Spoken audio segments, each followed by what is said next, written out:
In our last two videos this week, we are going to look at where managers manage. So whether you have a formal management position or a non-management title, but you're performing those managerial activities, we need to look at where you would perform that role. And recall those managerial activities are what? What are the functions of a manager? Plan, organize, lead, control. So where might you do this? Well, you might work for the private sector, a company that is for profit. When we think of companies like McDonald's and Amazon, they are private sector organizations. You might manage in the public sector organization. So when we think about colleges and universities, right, government-controlled organizations are public sector, and there are management roles there as well. You might work for a non-government organization, NGO. That is an organization that exists for humanitarian economic development or sustainability.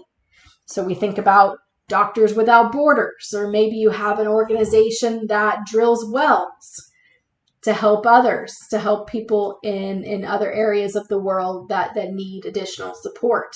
Maybe you go in when there's been a hurricane and help with disaster relief. All of these require managers, people who can plan the operation. What is it we're going to do? Where are we going to go? What needs to be done? We can organize the resources. We can schedule the people we need. We can then lead them, make sure everyone's doing what they need to do, make sure everybody has what they need, and we can control. We can make sure that we are meeting the goals of our organization. So whether you are working for a business in the private sector, you're working for the government, you're working for an NGO, maybe you're working for a nonprofit organization. It exists for the purpose other than profit. So maybe you work for the Youth Association or the YMCA. Still needs managers, people to plan, to organize, to lead, and control. Whether that is making sure the doors of your walk-in clinic are open because it's staffed, or whether that is leading, being the president of a university, right? So there's all different levels of management, regardless of what type of institution you work for. The last type we're going to look at here is a crown corporation. That is, it is owned by the government, but it's managed or operated independently. So in Canada, that would be like the Canada Post, operates as if it's its own company, even though it is owned by the government. Still has managers, shift managers, upper management. And so let's take a look at the business environment that is needed to be to make an effective manager. So what's that organizational structure that we need to have successful management? So we're going to look at the views of Charles Clinton Spaulding, or C.C. Spaulding. He was the president of North Carolina Mutual Life Insurance. This company was the largest U.S. African-American owned business during the Great Depression. It was worth multiple millions of dollars. He was also the leader of this organization for 50 years. The only other CEO, president of an organization that has been in that position for about 50 years would be Warren Buffett. Okay. So he moved up from dishwasher to manager to president of the organization. Well, the organization that he was hired to work for was an insurance company. So what was happening is during the time of the Great Depression in the U.S., companies would not provide life insurance for African Americans. So whenever there would be a funeral for a member of the community, they would have to pass around a collection plate to collect enough money to be able to bury their friend or family member. So the North Carolina Mutual Life Insurance Company was created to provide an opportunity for individuals to purchase life insurance if they were being excluded from other insurance companies. Well, Spaulding created what is called the 8 Fundamental Necessities of Management. Here's what a business needs in order to be effectively managed. So here's the structure of the organization. And we see some similarities between Spaulding and Fayol, but Fayol's work had not yet made it to North America because it was not originally in English. And so it had not yet, doesn't make it to the US until about the 1950s and 60s. So Spaulding is really on the forefront of some of the theories that Fayol had introduced in Europe, as well as a number of aspects of businesses that are dominant today. So let's take a look. All right, so when it comes to those 8 fundamental necessities of business, the first one is cooperation and teamwork. So we need workers who have knowledge of the operations. We need people who are trained, know what to do, and are able to work together. Like other management experts at the time, we see that emphasis on authority and responsibility. Here, Spaulding is talking about that you need department heads. So your small groups need someone who is in charge, and you need someone who is the ultimate authority. So going back to that chain of command aspect and the unity of command. Spaulding was an advocate for divisions of labor. So what we see is that he, like others in that time, were really taking a hold of Adam Smith and the theory of division of labor, which is we are more productive if we each specialize and play a different role in the production instead of us each doing the entire role ourselves. We'll talk more about Adam Smith and that division of labor in some later videos. Spaulding also emphasized the importance of adequate manpower. We need to be able to recruit and retain effective workers. And so it was very important for Spaulding to retain his workforce. It takes a while to train someone in the role, and so we're looking for employees who are willing to stay for a long time in that position. He was also about helping people be effective in the job. And so he had opportunities for personal and professional improvement for his employees to train him for the current job they were doing, as well as to prepare them for future career opportunities. Spaulding's number 5 is adequate financial capital. So according to Spaulding, when the company makes profit, that profit, instead of being given away or having top management take home all of that extra funds, you should be reinvesting that money into the company. So any additional profit is going to be to help with the growth of the company. He also points that it's important that the business have enough financial capital, enough money to start off, right? To get started as an organization, it's going to need adequate funding. It's also going to need to do feasibility analysis. So looking at what does the customer want, what kind of demand is there, what kind of opportunities, so that comes into that strategic planning and marketing planning in terms of what kind of products and services can we be effective at offering and how do we go about doing that. So we talk about that feasibility analysis. We'll be coming back to that later this semester. Spaulding was also an advocate of putting money into advertising. So at the time that Spaulding came up with these 8 fundamental necessities of management, the idea of advertising was pretty new. Only 40 years earlier was the first professional, famous person endorsement of a product.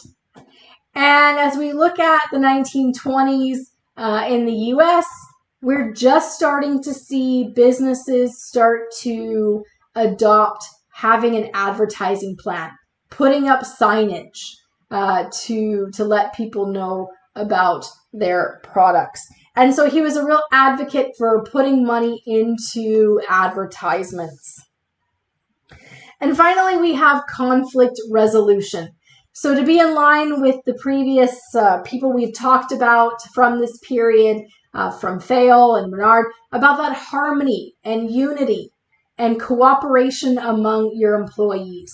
So how do we resolve conflict so that we're working together? Other characteristics of an effective organization that came from Spaulding is the value of participatory management, employee engagement in organizational decision making. So we're empowering the employees to make some of the decisions. If we go back to Mintzberg and his Simply Managing book, he lays out different types of management. My face covers this one a little bit, so we'll see if I can't move myself over a tiny bit. Figure out where I am. All right. So if we look at Fayol's version of management, the maximal version of management, that leader is planning, organizing, coordinating, commanding, and controlling all of those managerial activities or functions. And we have that one leader. So we talked about how Fayol focused on that centralization, right? There's a final authority. Well, Spaulding also believed there should be final authority, but there should be more participatory management. And so we now have more people involved in the management decisions, making recommendations, but still in that case, you still have a final authority who makes the decision. You can look at other organizations that have that less centralized manager. So maybe you have shared management. So you have a team that's ultimately responsible rather than an individual. Maybe you have distributive management. So you rotate who is in charge. So if we think about in terms of how academic institutions work, at many universities, the deans rotate or change over time. They may come from faculty into the leadership role, and then they go back. So more of a rotation. So we're sharing who is the manager, but it's not just a small group. It's going to change over time. You might have more supportive management, so a servant leadership. And so while you may have people in authority, they're primarily are trying just not to get in the way of the natural leaders who are taking control and championing different projects. So there's a lot of people who are leading, and anyone who has the official authority of a position is simply there to make sure that someone steps in as a natural leader. Or you may have an organization that has very minimal management. It's a self-managed organization. So if we're thinking about more ad hoc teams, there's no designated person in charge. The group is simply working more as a collective.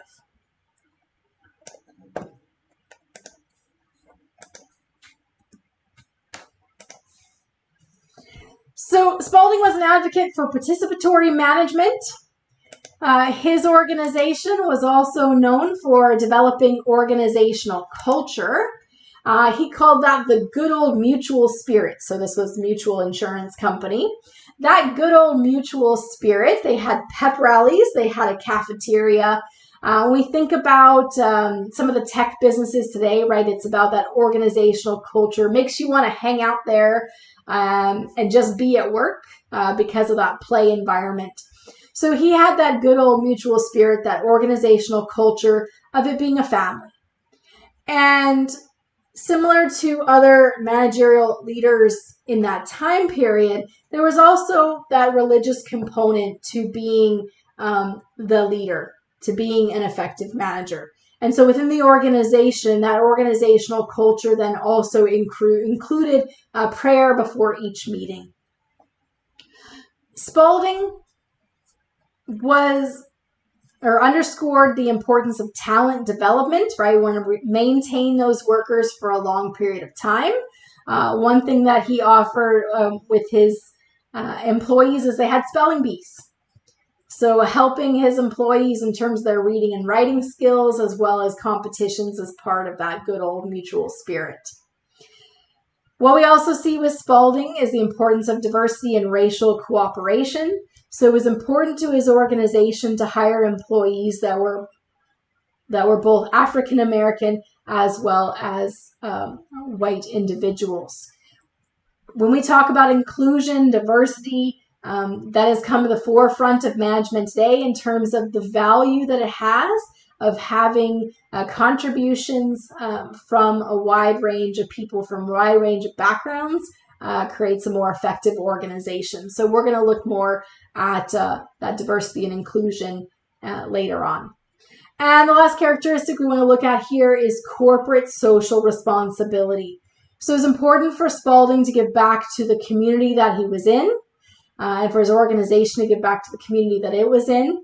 We do see an emphasis today in terms of corporate and social responsibility, giving back to the town, the area that your business is located, recognizing the environmental impact, identifying the impact, and that we're part of a greater group, not just the business world, but the group of people, the environment, the community that we're a part of.